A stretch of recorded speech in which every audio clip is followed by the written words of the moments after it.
ሁለት አትክልት ቦታዎች ስላሉት ሰው ታሪክ እንመለከታለን። አምላካችን አላሁ ዐዘ ወጀል ይህንን ታሪክ በተከበረው ቁርአን ውስጥ አውስቶት እናገኛለን።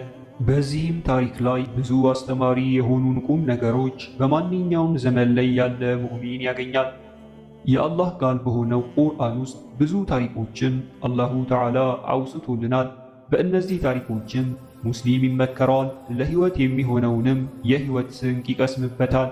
አላሁ ዐዘ ወጀል ቁርአንን ይህንን ስራ ይህንን አትስራ ብቻ የሚልን መጽሐፍ አላደረገውም። ግና በዚህ ቁርአን ውስጥ ሰው በህይወቱ የሚያሳስበውን ነገር መፍትሄ፣ ባለፈው ነቢያት ዘመን ተከስተው ያለፉትን ታሪኮችም፣ አሁን ያለንበትን ሁኔታም፣ ወደፊትስ ምን ይከሰታል፣ ከሞት ባሻገር ምን አለ የሚለውንም አካቶ የያዘ ተአምራዊ መጽሐፍም ሆኖ እናገኘዋለን። ግና በዚህ ቪዲዮ ላይ ሁለት የአትክልት ቦታዎች ስላሉት ሰው ታሪክ የምንተርክ ይሆናል። ሁለት የአትክልት ቦታዎች ያሉት ሰው ታሪክ ምንድን ነው? ይህ ታሪክ የሚያተኩረው በሁለት ሰዎች ላይ ነው። ለአንደኛው አላሁ ዐዘ ወጀል ሁለት ትልቅ የሆኑን ያማሩን ከወይን የሆነን እና ያ ወይን ደግሞ ዙሪያው እንደ አጥር በተምር ዛፍ የተከበበን የአትክልት ቦታዎችን ሰጥቶት ነበር። በዛፎች መካከል ደግሞ ሌላ የሚበሉ አዝመራዎችም ይበቅሉለት ነበር። ከዚህም በተጨማሪ ደግሞ በመካከላቸው አላህ ወንዝንም አድርጎለት ነበር። ስለዚህ ሁኔታ አላህ በተከበረው ቁርአኑ ላይ እንዲህ ይለናል፣ ወድሪብ ለሁም መሰለ ረጁለይኒ ጀዐልና ሊአሐዲሂማ ጀነተይኒ ሚን አዕናብ ወሐፈፍናሁማ ቢነኽሊን ወጀዐልና በይነሁማ ዘርዓ። ለእነሱም የሁለትን ሰዎች ምሳሌ ግለጽላቸው። ለአንደኛው ለከሃዲው ከወይኖች የሆኑን ሁለት አትክልቶችን አደረግንለት፣ በዘንባባም አከበብናቸው፣ በመካከላቸውም አዝመራን አደረግንለት። ሁለቱም አትክልቶች ሰብላቸውን ሰጡ፣ ከእርሱም ምንም አላጎደሉም፣ በመካከላቸውም ወንዝን አፈሰስን። ሰደቀላሁል ዐዚም። ሁለተኛው ሰው ደግሞ በአላህ ያመነ አማኝ ነው። ታዲያ በዚህ አማኝና በባለ ሁለቱ የአትክልት ቦታ ባለቤት መካከል ስለነበረው መነጋገር አላህ ነግሮናል። የአትክልቱ ባለቤት በኩራትና በማናለብኝነት ስሜት በተሰጠው ንብረት በመመካት ካለው ንብረት ጋርም ተያይዞ በሰዎች ዘንድ በሚሰጠው ቅጥ ያጣ ክብር በመነሳት እንዲህ አለ፣ አነ አክሰሩ ሚንከ ማለን ወአዐዙ ነፈራ ወደኸለ ጀነተሁ ወሁወ ዛሊሙን ሊነፍሲህ ቃለ ማ አዙኑ አን ተቢደ ሃዚሂ አበዳ። እኔ ከአንተ በገንዘብ ይበልጥ የበዛው በወገንም ይበልጥ የበረታሁ ነኝ አለ። እርሱም ነፍሱን በዳይ ሆኖ ወደ አትክልቱ ገባ። ይህቺ ዘለዓለም ትጠፋለች ብዬ አልጠራጠርምም አለ። ሰዓቲቱም ቋሚ ኋኝ ናት ብዬ አልጠራጠርም። እንደምትለውም ወደ ጌታዬ ብመለስ ከእርሷ የበለጠም መመለሻ በእርግጥም አገኛለሁ አለ። ሰደቀላሁል ዐዚም። በዚህ ጊዜ ታዲያ አማኝ የሆነው ሰው አያያዙ ልክ እንዳልሆነ፣ እኔ የኔ የሚለው ነገር ሁሉ ከአላህ እንደተሰጠውና ለአላህ የሚገባውን ዕውቅና መስጠት እንዳለበት፣ መመስገንም መኩራትም ካለበት የሰጠው አካል አላህ ሱብሓነሁ ወተዓላ እንጂ ተሰጪው እርሱ እንዳልሆነ መከረው፣ ገሰጸው።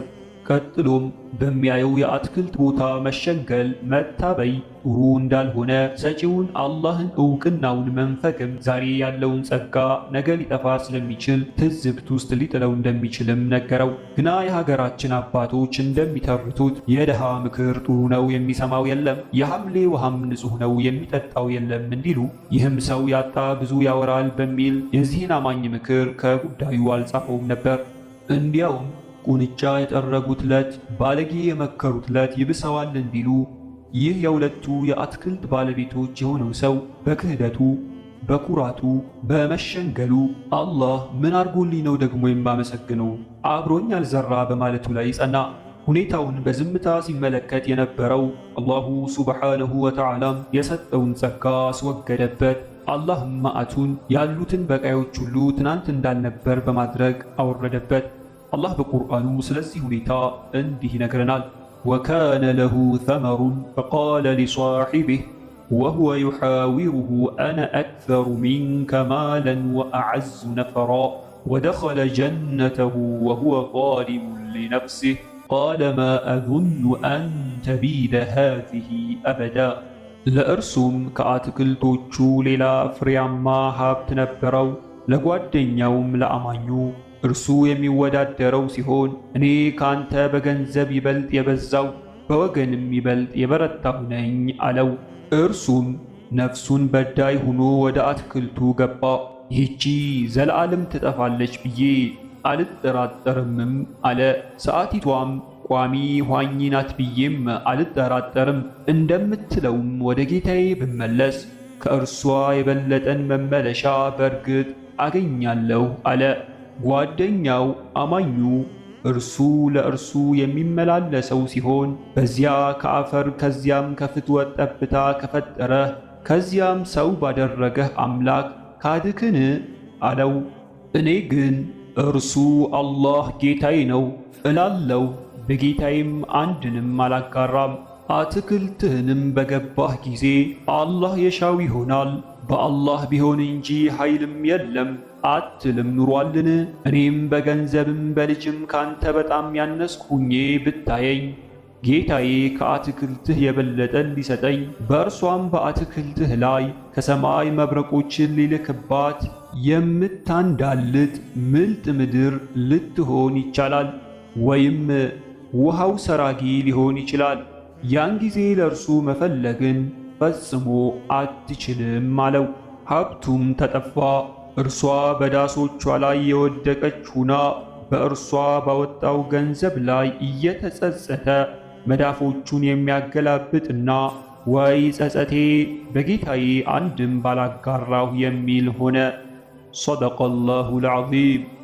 ከዚህ ከባለ ሁለቱ የአትክልት ባለቤት ሰው የምንማረው ነገር ምስኪኑ አማኝ አላህ በሰጠው ነገር ላይ ሳያማርር በጸጋ መቀበሉን፣ ትክክለኛ ጸጋም ማለት አላህ በሰጠው ነገር ላይ ተቀብሎ በአላህ ላይ ያለንን እምነት ከነገራት መምጣት መሄድ ጋር ሳያቆራኙ አላህን መገዛት እንደሆነ።